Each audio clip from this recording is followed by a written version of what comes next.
മരുന്നല്ലാതെ രോഗമില്ല. നമ്മളൊക്കെ ഉള്ളിൽ എന്ത് രോഗമുണ്ടെന്ന് ആർക്കറിയാം? ഇന്നലെ മെനയാണ് സഹോദരൻ പടയെ പരിശീലിച്ചു. അള്ളാഹു പുറത്തു. 2 ദിവസം കുടുംബത്തിലൊരു പെണ്ണിന് ഒരു സുഖമില്ല, ക്യാൻസർ. അവതരണ 4 സ്റ്റേജ് കഴിഞ്ഞതിന് ശേഷം അറിഞ്ഞ് 2 ദിവസം കൊണ്ട് മരിച്ചു പോകും. ദുനിയാവിന്റെ കഥയാണത്.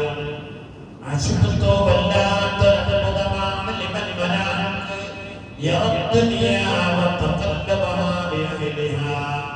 ദുനിയാവിനെയും ദുനിയാവിലുള്ളവരെ കളിപ്പിക്കുകയും ചെയ്യുന്നത് കണ്ടുകൊണ്ടിരിക്കുന്ന മനുഷ്യന്റെ കാര്യം.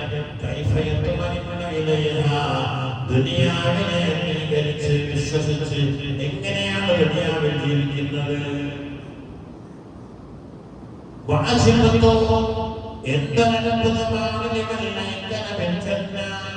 സ്വർഗമുണ്ട് എന്ന് ഉറപ്പിക്കുന്ന മനുഷ്യൻ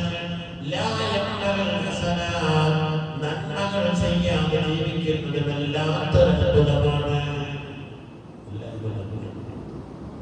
ഈ പറഞ്ഞതൊക്കെ അത്ഭുതമല്ലേ?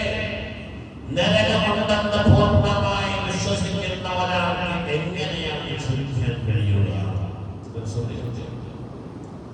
എങ്ങനെ കഴിയാൻ കഴിയും? പുസ്തകാരന്റെ സാഹബത്തോട് പറഞ്ഞില്ലേ,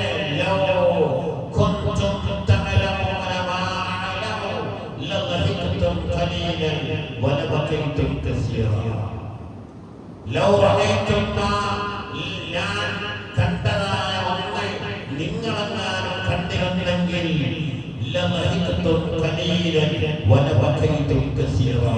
നിങ്ങൾ ദുനിയാവിന്റെ ജീവിതത്തെ ഒരുപാട് പൊട്ടിക്കരയുമായിരുന്നു. നബിയെ തങ്ങളെന്താണ് കണ്ടത്? കാല അൽ ജന്നത്തു വന്നാർ. നരകവും സ്വർഗ്ഗവും. ആ നരകം 10 പ്രാവശ്യം കണ്ടാൽ പിന്നെ നരകമുണ്ടെന്ന് ഉറപ്പുള്ള എങ്ങനെയാണ് ചിന്തിക്കുന്നത്? അല്ലാഹു ഉറപ്പുള്ള മനുഷ്യൻ എങ്ങനെയാണ് സന്തോഷിക്കുന്നത്? എങ്ങനെ സന്തോഷിക്കുന്നത്? ഇവിടുന്ന് കളിച്ച് ചെറിച്ച് പുറത്തൊക്കെ ഇറങ്ങുമോ?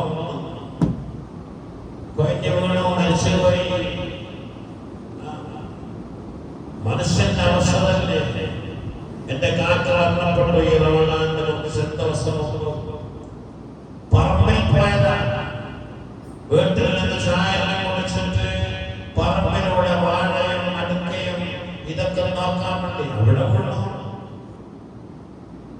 അവിടെ വീഴ്ച പരിക്കൊന്നും പറ്റിയിട്ടില്ല. ഒരു പരിക്കില്ല. വീണു. 22 ദിവസം ഒന്നനങ്ങ പോലും ചെയ്യാതെ കിടന്നു മരിച്ചു. മനുഷ്യന്റെ അവസ്ഥ. ഈ അവസ്ഥ മനസ്സിലാക്കുന്നവൻ എങ്ങനെയാണ് അവൻ സന്തോഷിച്ച് ജീവിക്കുക എന്നാണ് ചോദിക്കുന്നത്. ഇതൊക്കെ എന്തിന് പറയുന്നത്? നമ്മളൊന്നും ആലോചിക്കാൻ വേണ്ടിയാണ്.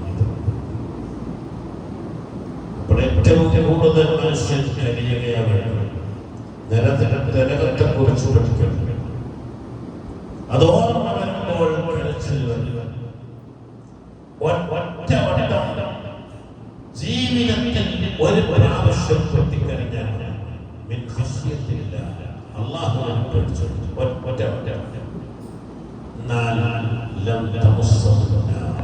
ആ ശരീരത്തെ നരകം തൊടൂല.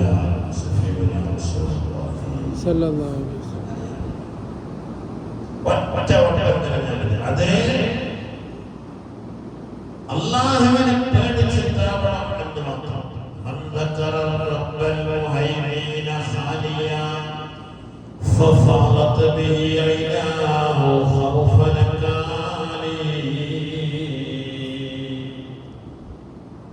നാളെ അർശിന്റെ ചുവട്ടിൽ കൊണ്ടുപോയി ഇരുത്തുന്ന 7 വിഭാഗങ്ങളിൽ ഒരു മനുഷ്യനാണ്. അല്ലാഹു അല്ലാഹു സുബ്ഹാനഹു വ തആല ഏകനായിരുന്നു കൊണ്ട് പടച്ചറപ്പിനെ ഓർത്തു, അല്ലാഹുവിന്റെ അദാബിനെ കുറിച്ച് ഓർത്തു. എന്നിട്ട്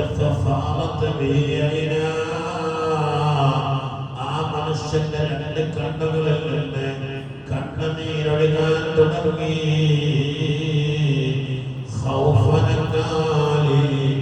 എന്റെ അദാബിനെ പേടിച്ചിട്ട് കണ്ണുനീരൊഴുകിയാൽ ആ മനുഷ്യന്റെ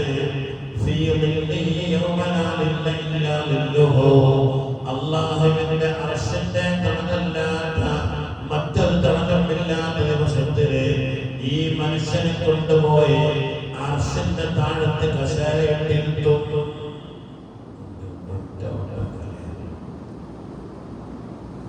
ഒരു കൊട്ടക്കരയാണ്. എന്നാൽ ആ കണ്ണിന്റെ ഉടമയെ സ്പർശിക്കൂല. അതിനുള്ള അവസരം, അതിനുള്ള ഒരു